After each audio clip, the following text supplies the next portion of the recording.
Good evening, YouTube friends and family. This is Laura coming to you with a short video.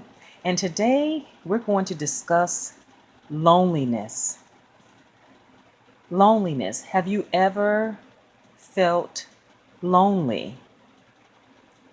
Does being alone equate to loneliness?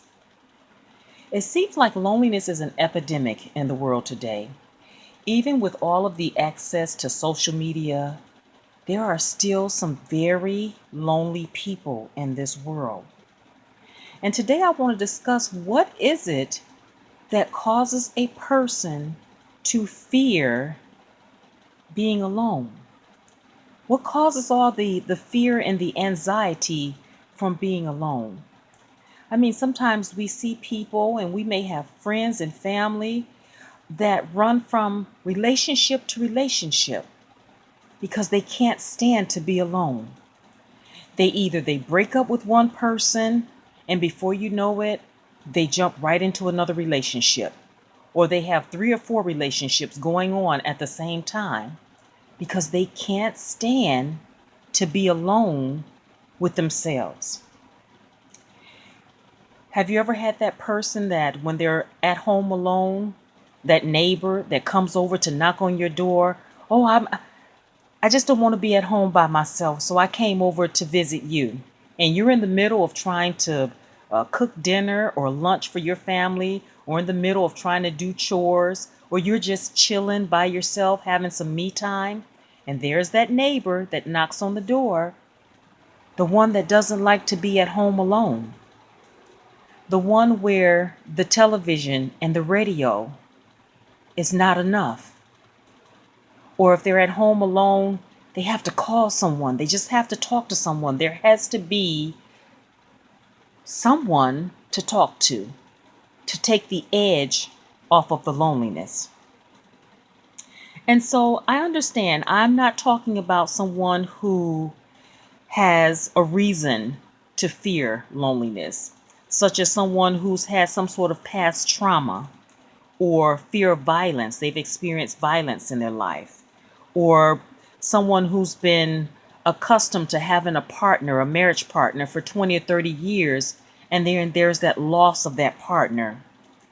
Or some of us, for instance, myself, I cannot stay at home alone after watching a scary movie. So now you know something about me.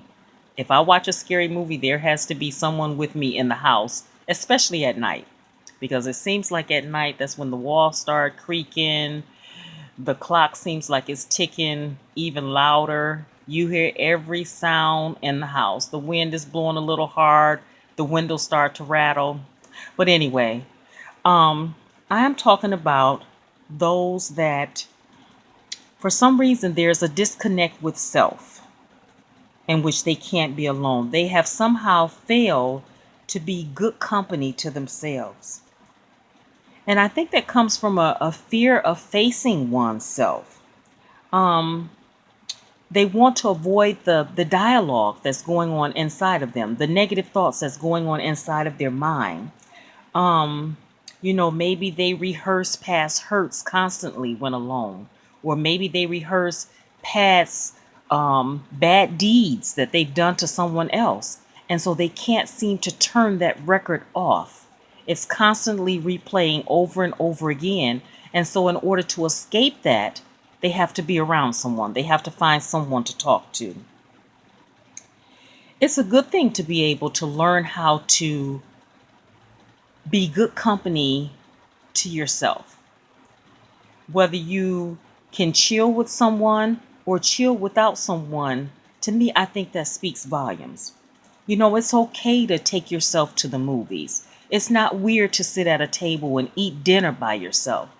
It may be a little uncomfortable at first, but it can be done. Another reason I found that people fear being alone is because they're not content with themselves.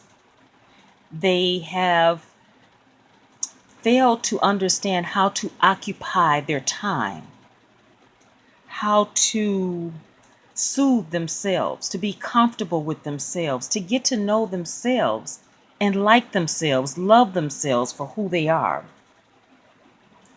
And lastly, on the list that I have is that the reason why there's such a fear of being lonely is because sometimes, my friend, we fail to realize that we're never alone, that God is with us at all times. He's an ever-present help for our time of need.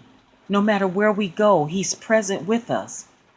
And if we make Him a priority through prayer and meditation and reading His Word, we can start to feel and know His presence. And my friend, that can take away that feeling of loneliness. One thing that inside of the prisons, they've learned that they can break a person, they can mentally break a person by placing a prisoner in isolation for long periods of time. But sometimes a person can feel alone even in a crowded room. So you don't have to be in a physical prison to feel alone. You can have your freedom to go and come as you want. But sometimes that lonely prison can be inside of our mind, inside of our heads.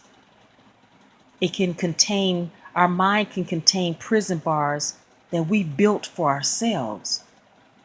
And so, my friend, I just want to encourage you today that you're never alone, and realize that you have a maker, a helper, a comforter there with you. Wherever you go, He's with you. And He wants to get to know you and you get to know Him. And He wants you to lean and trust on Him. He wants to walk with you and talk with you and be your best friend. But you have to reach out to Him. And you have to know that when you reach out to Him, that He does exist. And He is a rewarder of those that seek Him. So I just want to encourage you today, my friend, that it's okay to be alone. Being alone does not mean loneliness. Being alone does not mean loneliness. And you never know how strong you are until you learn how to be strong alone. And that's a quote that I read today. You never know how strong you are until you learn to be strong alone. And I think I'm going to conclude this video, if I can talk right today. It's live, so hey. But anyway, I'm going to conclude the video. I think that's a good stopping point to end with a quote. And I want to encourage you that if you enjoy the content of my YouTube channel, please like, subscribe, leave a comment, and share this video. And as always, my friend, until we meet again, bye-bye.